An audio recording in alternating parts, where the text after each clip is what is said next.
What's going on, guys? Welcome back to another episode of Slime Quest TV. Last week we unboxed the brand new Helix 9 Chirp G4N unit, and today we're going to power this unit on right here in the basement, and we're actually going to do this on simulation mode. And that's one thing you guys can do in the courtesy of your own home is, anywhere in your house, hook this up to a small 12-volt battery, and you could actually navigate around here and learn this before you get on the water and actually have a good feel for it.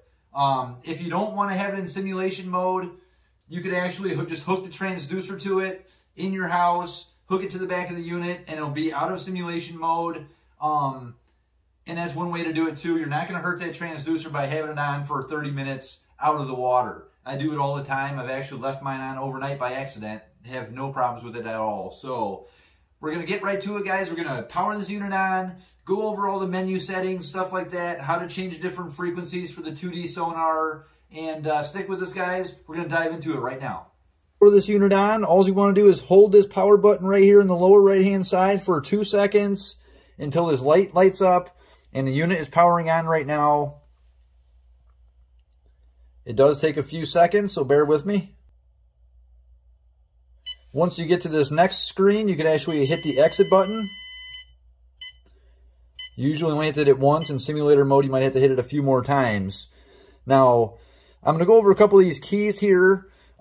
This view button on the top right, this will toggle through the screens to get to your 2D, chart, whatever you want. You just keep hitting that view button until you get to whatever screen you want. The plus and minus is going to turn up and down the sensitivity when you're in 2D. It's also when you're in a full GPS screen, it's going to zoom in and out. The check button will change the frequencies in your 2D screen. The menu button, if you hit it once, is going to give you a quick menu option for whatever screen you're on. If you hit it twice, you're going to get to the main menu.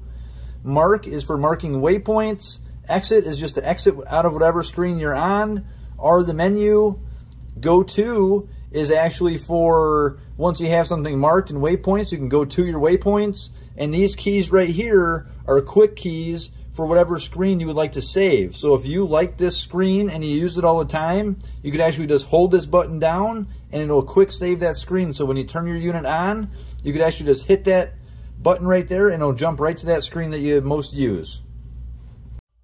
All right, guys, now we're going to want to take this view key, hit it a couple times. We're going to talk about 2D first. Right here's your 2D. As I talked about before, this check button right here will actually change the frequencies. You can see down here we're at 180 to 240. If you hit this, now we're at 150 to 220 and 140 to 220 or 200, which is the full. If you don't know which frequencies are what, the easiest way to do it is just hit this menu button twice, toggle over whichever direction to get to your sonar menu, and then drop down to display spectrum, and we're on wide right now, narrow, and full. So the narrow has the narrowest cone shooting down from your transducer, something like this, coming down off the bottom of your transducer. So you're only going to get a small range of water underneath the transducer. If you're in 10 feet, you might only be shooting a distance of about 2 to 3 feet around the transducer. If you switch this to wide, it's going to shoot at a much wider angle and pick up a lot more fish and stuff underneath the boat. The best option, if you're just looking for fish, looking for bait, leave it on full. This is going to give you the narrow and the wide cone both at the same time. That's what's new for this G4N unit, is this dual spectrum chirp, is the full spectrum. It's going to give you the best 2D picture and just able to find whatever you're looking for. The next thing I'm going to talk about, guys, is your 2D switch fire.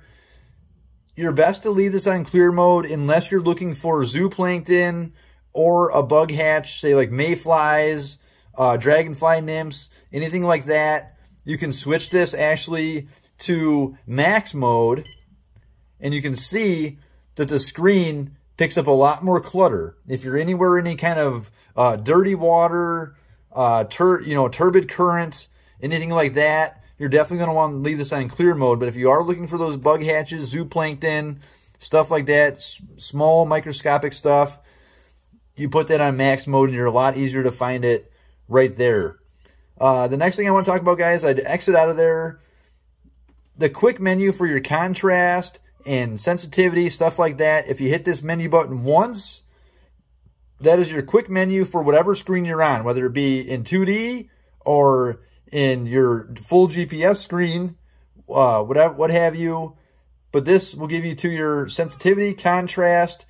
You could up this down if the water's clear. I find that I have to push this up a little bit more. If the water's dirty, I like to come down to about 8 or so. Your contrast, you know, honestly, guys, the best thing you can do is when you are out there in the water, just play with it like an old TV. Just up this down, lower it, and just find whatever picture looks the best to you. Because on every body of water, the actual contrast and sensitivity is going to be different to give you the clearest picture. Now we're actually going to go over to hit this view button a couple more times. We're going to get to a full screen GPS right here. And like I talked about before, guys, is this plus and minus key is actually going to zoom in and zoom out to find your boat location and where you are in the water. Keep track lines, stuff like that. If you hit this menu button once, this is going to be your quick menu for the GPS. And the main thing is saving tracks and clearing tracks. If you have a bunch of red lines on your screen and you want to clear them off, just go over here and hit that clear track, clear current track, arrow over to the right, yes. The other thing I want to talk about, guys, in this GPS mode is your auto chart. Auto chart is a huge, huge advantage on the water. To turn this on, all you want to do is go over to the right, turn your recording, over to the right again.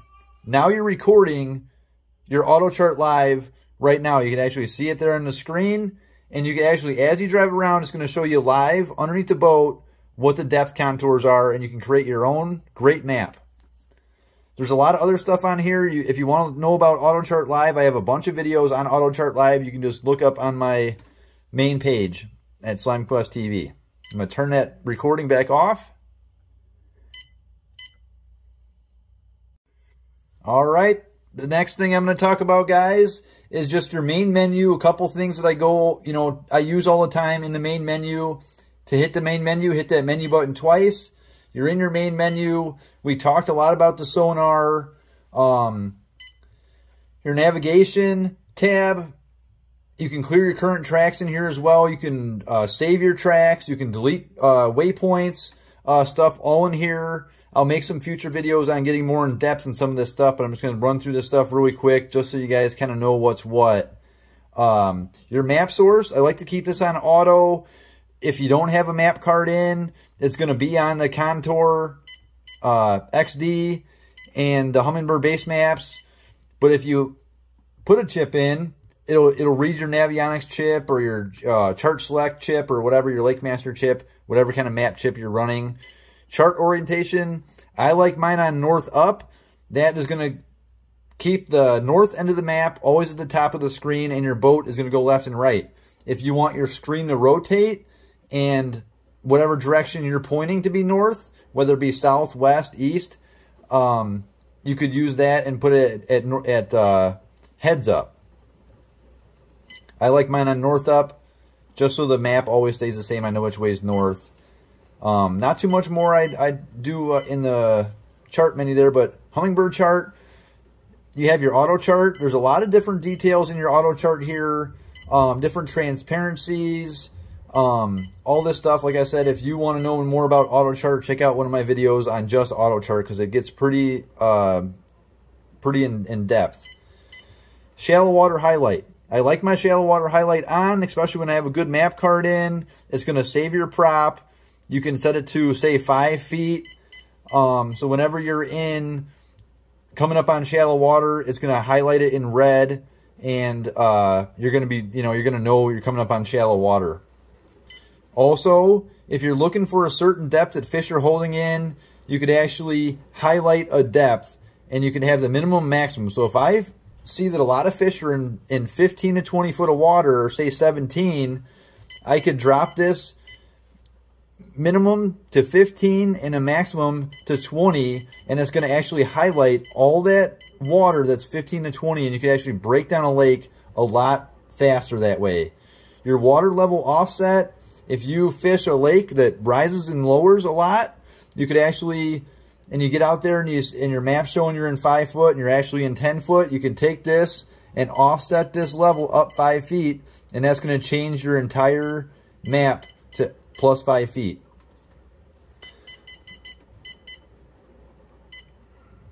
Your setup, if you ever get this thing too far out of whack, you can actually restore your defaults. If you go down here, just click over to the right, it's going to ask you if you're sure. You can just arrow over to the right again, and that's going to restore all your defaults if you get this thing out of whack and you feel like it's not working the same as it used to. User mode, it's on angler right now, that's how it's going to come out of the box, but you can actually put this on custom mode and it's going to give you a lot more menu options, and we're going to get into that in part of the next video. So your data sources, really don't mess with anything in here. Here's all the different screen options that you have when you hit this view button, all your screens that you're passing by. If you don't want as many screens visible, you can actually take these and hide them and make those getting to different screens that you want a lot more easy. And that's really all there is to it. It has Bluetooth. We're going to get into some extra stuff on the next one, and Bluetooth, stuff like that. So that's going to be it for today. Alright guys, thanks for tuning in this week. I really appreciate it. I hope this helped. I didn't dive into that much depth and detail in all these different menu options and stuff like that. I wanted to keep this video simple for the guys who are just getting this unit and getting it turned on for the first time. So next week, we're actually going to turn this on, put it in custom mode, talk about the added options that it lets you use in custom mode, and also we're going to hook this up to our smartphone through Bluetooth, so you can get different phone calls and messages through this unit. So that's one thing we're going to talk about next week and do. So please subscribe, guys, and I'll see you on the next one.